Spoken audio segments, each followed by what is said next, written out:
So did you know that you could be connected in your relationships based on toxic emotions? Emotions like fear, feeling guilty, or even pity towards another person can be bonding you in that relationship. If you're wondering if you're actually connecting with real love or toxic emotions, you want to watch this video. I'm going to go into detail and train more on toxic emotions versus healthy emotions in relationship bonds.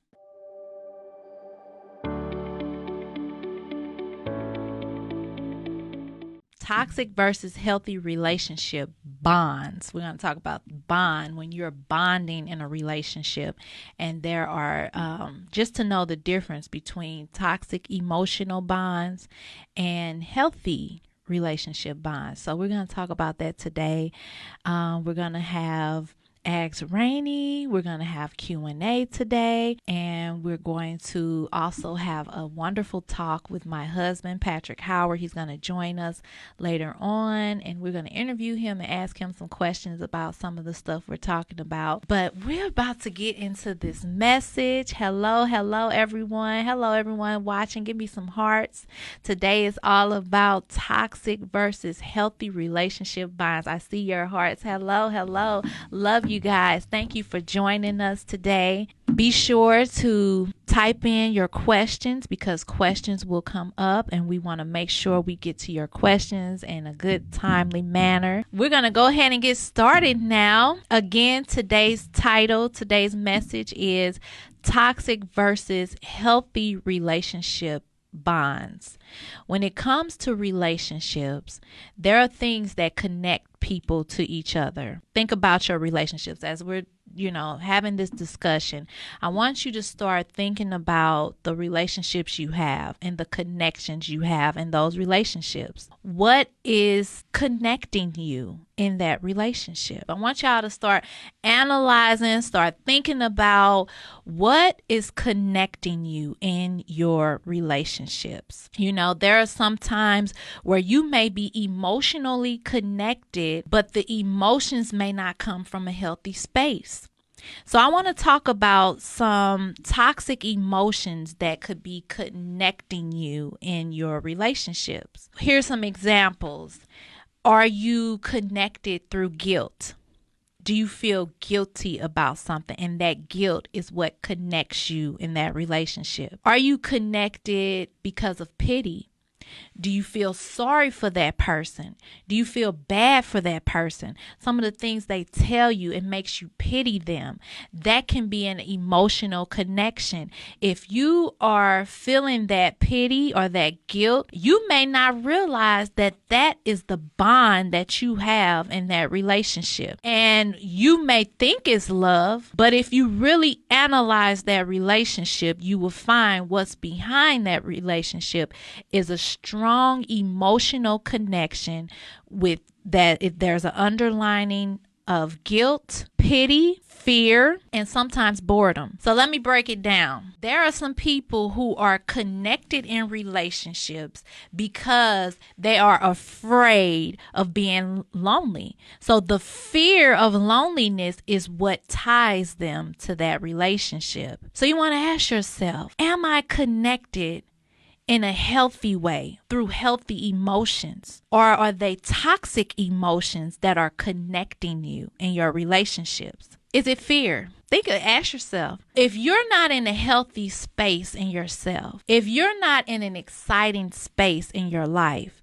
if you're not in a freeing, joyful space in your life, you could be connecting in certain relationships, and these connections are emotional connections that could be toxic. Let's just become a little transparent with our realities and what's behind the relationships that you're connected to. Is there guilt? Do you feel guilty? Or healthy emotions. Let's talk about some healthy emotions. See, you really want to come from a healthy emotional space when it comes to your relationships.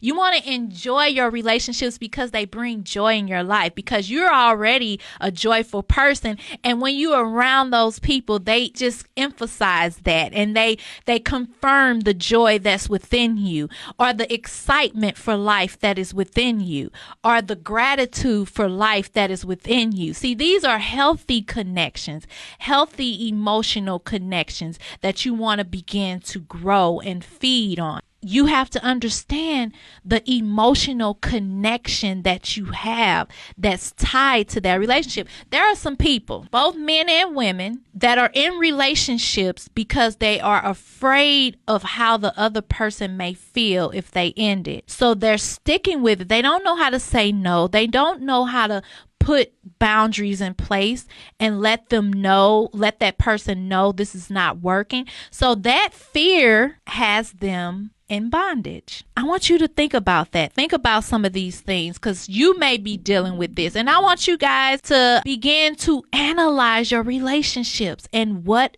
is it that is connecting you?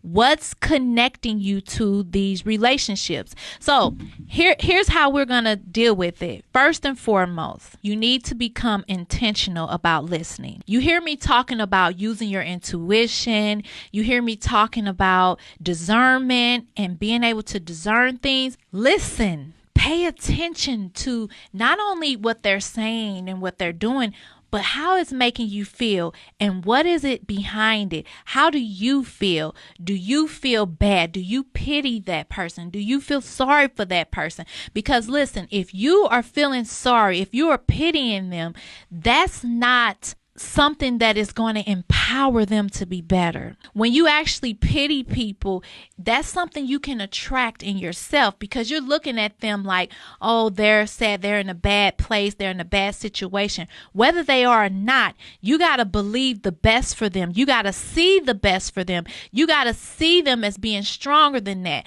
If they feel like they're struggling, they, going through something and woe is me, and they have this sad story and they keep telling you this sad story, if you keep reinforcing that victim mindset in them and you keep believing it and you're feeding it, well, they're dealing with this, well, they are toxic towards me, well, but it's because of how they were raised, or it's because of where they came from, and so you are allowing it to go on and on. You are feeding that victimization, and it's only getting worse. You are feeding the pity thoughts that you think, the guilt and all of that, and it's tying you and connecting you even stronger to that relationship and making it very, very difficult for you to walk away. So I want you to analyze those things. I want you to analyze, why is it that I know this person is toxic, but I keep being in this friendship? That's what I had to ask myself years ago in this friendship that I had, where I was talking to this person every single day on the phone, drama filled, all kind of stuff, gossip, just negative. And I kept on feeling like this is not the relationship or the friendship that I wish to have. Why do I continue to allow it? And I had to get real with myself. I had to get real with what it was that I was connecting to. Oh, I felt sorry for her. Oh, I felt like, well, maybe, I can help or whatever. But no, you're not helping her by feeling sorry. You're not helping that person by feeling sorry for them. You're only encouraging more of what it is they're doing. So I just want to encourage you today to just be more intentional about your relationships. Be more intentional. Listen more. Be more aware of you and the other person, because a lot of times it's easy for us to look at the other person and find the issues and the flaws, but we ignore where we come in. So we got to get real today, y'all. Get real. Give me some hearts.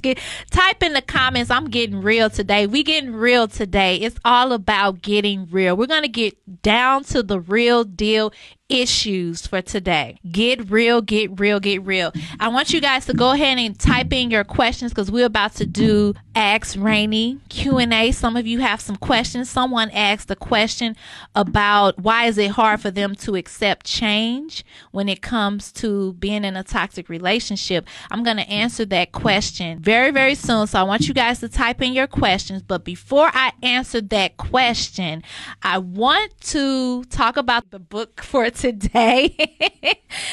Addicted to Pain, Renew Your Mind and Heal Your Spirit from a Toxic Relationship in 30 Days. Best-selling book. I wrote this book to help people who are in toxic relationships to heal.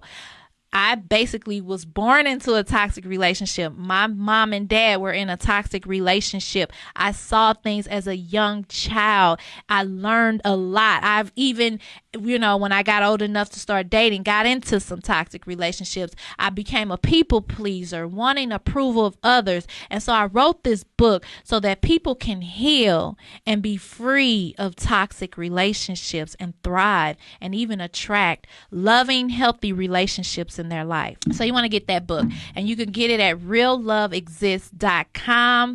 You can get it for 20% off when you type in the daily word. All right, let's get to this question because we got some good questions. You guys are typing in your question. I'm going to answer this question. She says, why is it so hard for me to accept change in a toxic relationship? So the person that emailed me this question, she's struggling. She told me that she was struggling, with accepting love, and then she seemed to push people away, and then it's hard for her to accept change. One of the reasons why it's very difficult to accept change and to accept the fact that you need to end a toxic relationship or move forward, it has a lot to do with fear and familiarity. You familiar with that relationship. You're familiar with that energy. You're familiar with the behavior of that relationship. So to get out of it, it's like becoming another person. It's like accepting you outside of the toxic energy. So it's a change that needs to happen from within.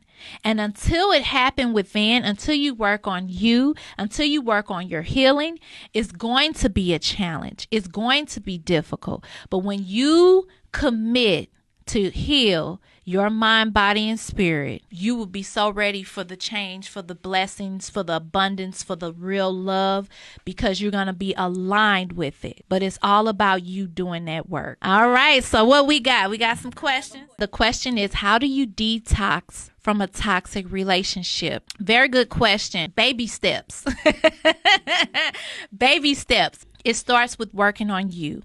The more you work on you, the more you feed yourself with positivity, the more you work on your mind, body, and spirit, the more you connect with who you are as one with God and love and joy and peace and prosperity, the more that toxic relationship is just going to be so unbearable. You're just not going to like it. It's just going to be not you. And when you are in that place, it becomes more easier to release. And what it is, you just evolve into a better you. And so one way that I would say to start with detoxing, and I actually talk about this in the book, Addicted to Pain, is to begin to limit your time with that person. If you're always around them, you're always talking to them, they have so much of you, you give them so much of your time and your energy, it's going to be very difficult to detox. It's just like detoxing from unhealthy foods. You have to remove them out of your meals, right? And a lot of, health doctors and nutritionists, they tell you, to slowly wean yourself off. If you're constantly drinking soda all day and you're drinking like 5 cups of soda, you want to go down to 3. If you're used to talking to that toxic person for 2 hours a day, you want to limit it down to maybe, 30 minutes or, just kind of, you're talking to them, but you keeping it short. You kind of finding other things to fill your space with. So I have another question. She said, when someone loves me, I tend to push them away. And she wants to know, why is she pushing away love? I think, again, it's fear. I think it comes from fear. I think it comes from not wanting to be hurt, so you're protecting yourself. What will help you is, like I said, the more you do that inner work, the more you tap more into your intuition and you can trust your decisions. See, a lot of people don't even trust their own judgment. They don't trust that, they're going to make the right decision. So they don't even allow love in because they think, oh, I might mess it up, or I might do something wrong, or I might get too close too soon. And so they don't even trust that they'll make the right decision, and they're not really comfortable with getting in tune with what's best for them. So I think it's very important that you really connect with who you are as a person. All right. Well, you know what? I'm going to invite my husband, Patrick Howard, to join us because I know I have some questions for him. And some of you, as you getting your questions ready, we're going to go ahead and bring him on board. Hello, hello, hello. Here as he come on in. Hey, welcome. Thanks for having me come. Yeah. Inviting me in. Yeah, you're here. Oh, we have a question. What do you do? I see it vaguely. She said, what do you do when a guy uses you for money and turns on you when you ask for it back? Wow. You want to answer that? Well, I think that when you think about lending money and things like that, I think it's tied to the purpose in which you gave the funds in the first place. I think there are opportunities where people can manipulate and use you to get your resources so that they can do it for their own benefit. You got to be in tune with the reason that you're giving in the first place. Once you understand why you're giving those funds, then you can disconnect yourself and have no true expectations of getting it back, even directly, from that person. Because if you're giving from a heart of gratitude and you truly, want to give it, then ultimately those funds will come back to you. But I do think you should be watchful and guard your finances to make sure that you're not giving from a place where you really don't want to. I think you should be a cheerful giver whenever you are giving, and really have, that heart of charity when you're doing it, and not be from a place of lack or a place of frustration, just in case it don't come back directly when you want it. Yeah, and I think it should be a lesson learned. I think one of the biggest things you can do is to go back and analyze that situation and even ask yourself, what led me to give, and if it was to happen again, how would I do this differently? Yeah. How would I make a different decision in regards to loaning money or giving money or whatever in a relationship with someone? I don't know how committed you were in that relationship or how long you've been with that person, but for them to turn on you, I think sometimes we see little warning signs in the beginning, and even when we gave the money, we probably had some emotions behind it where we felt like, you shouldn't do it. You shouldn't do it. But you feel like, oh, but he really needed, he asked, and I'm going to help, So pay attention to the emotions behind it.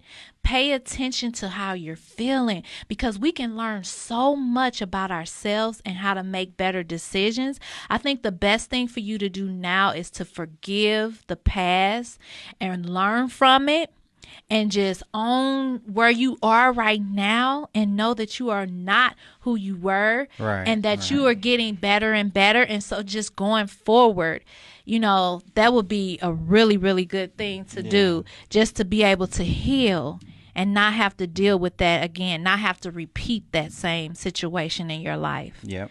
So, So Patrick, we talked about toxic emotions and relationships being bonded and connected due to these toxic emotions of feeling guilty, feeling pity, pitying people or whatever. What would you say women should look out when it comes to knowing a man is really for her and loving her? What are some signs that she can be aware that this man truly does love her versus, he's not using her or coming across as feeling pity for him or whatever. A sign that you can look out for to know that a man is really there for you is the fact that they're listening to you. They're listening to you. They're in tune with what you like, what you desire, and their willingness to work with you on accomplishing those goals. I think oftentimes, men are inundated with ideas and roles and responsibilities, and at the same time, the willingness for them to take a step back from some of their priorities and say, how are you feeling? How are you doing? That to me is an indication that they care. Right. Versus him coming in, having a laundry list full of things that went wrong in his life and all the exes that did him wrong and his parents. And sometimes those are warning signs that he's coming to you from a victim mindset. So he's coming to you wanting you to feel bad or wanting you to feel pity or guilt so that you can give him something or do something for him. Don't you think that's kind of a sign too, if he's coming in as this broken man who seeming to be so needy and always have an excuse for why he can't hold his end of the ball? Yeah, and I think that goes back to what you was talking about earlier about victimhood and being a victim and things like that.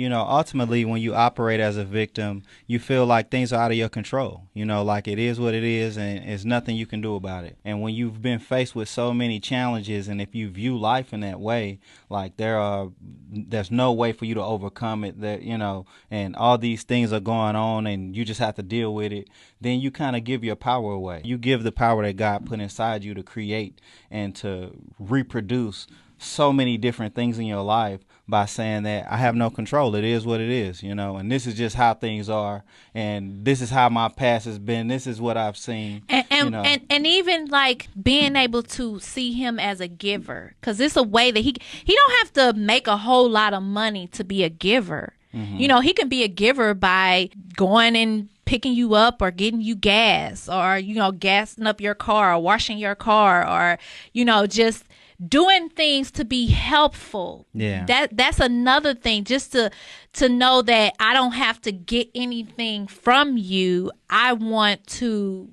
give to you. Isn't that also something that's important? Yeah, I mean, there's more ways to give than just monetary. You can give of your time. You can give in so many different ways. So I don't think that there's a limitation on that. I do think that there are multiple ways that people can operate. They can operate as a victim, they can operate as a consumer, or they can be a producer. And one of the ways that I look at it as sometimes people, and I've already spoke on being a victim, but sometimes people are just in a place where they feel like there isn't enough. Like they don't have enough.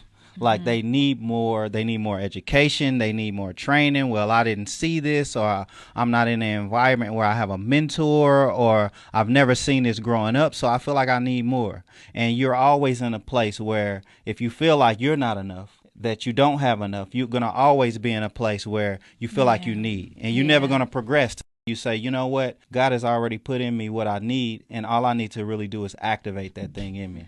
Yeah, and even some of my viewers, a lot of my readers, they go through divorce, toxic marriages, cheating spouses, and things like that. Another thing, a cheating spouse, if they really want to work on the relationship, if they really want to heal whatever has happened, don't you think they need to own what they did and not make excuses for it? Isn't that a big part of it too? Yeah, step one is admitting your faults. Admit it. If you can admit where you went wrong, I think that's the first step in order to correct any mistake that you have made. And the thing about it is, I think sometimes it's easy to look at big mistakes and big issues, but really I think we hold ourselves hostage to some of the decisions that we've made in the past, and we don't even trust ourselves to make decisions going forward. We think about past experiences and say, when I did this back then, this would happen, so I don't know if I can do it like that. I don't know if I can really take this next step, and you can really hold yourself back. So are you saying that's how, for instance, a man could be looking at the situation? Yeah, your thought process, his thought process can be like, the last time I did this will happen, so let me not get too close. Let Let me take my time. Let me being watchful, and then not being open to trust in a relationship and trust the process of growth together is an issue. Yes, yes, yes. It's getting deep. Okay, so guys, do we have any questions before we wrap it up? What do you do when a person is verbally abusive only when they have been drinking? So they're not verbally abusive when they're not drinking, when they're sober, but they are when they are drinking. I think that sounds like you're dealing with the alcoholic and someone who needs to get some help because the alcohol is causing them, be toxic towards you, to be verbally abusive. Any abuse is abuse. That should be a standard for you, for your health. If you're going to be in a relationship with this person, they need to get some help. Yeah, and it's definitely something to be addressed, especially when you recognize that this is something that only occurs when they're intoxicated. I do believe that when people say things, there are underlying beliefs that they have, whether they say it while they're intoxicated or they don't say it. Those are things that they may believe or may have been dealing with, whether they vocalized it or not. So I think it is definitely something to be addressed, to communicate while that person is sober so that they can do the necessary inner work to kind of address those things. Definitely address it. Definitely. We want to thank you guys for joining us today on the Rainie Howard Show. We also want to invite you to be sure to share the video, tag the video, send me your comments, send me your questions. We're loving this engagement. Be sure to join us every Monday and Friday at 11:30 a.m. Central Standard Time on Facebook Live. I love you guys so much. Thank you so much for watching, and we will see you next time.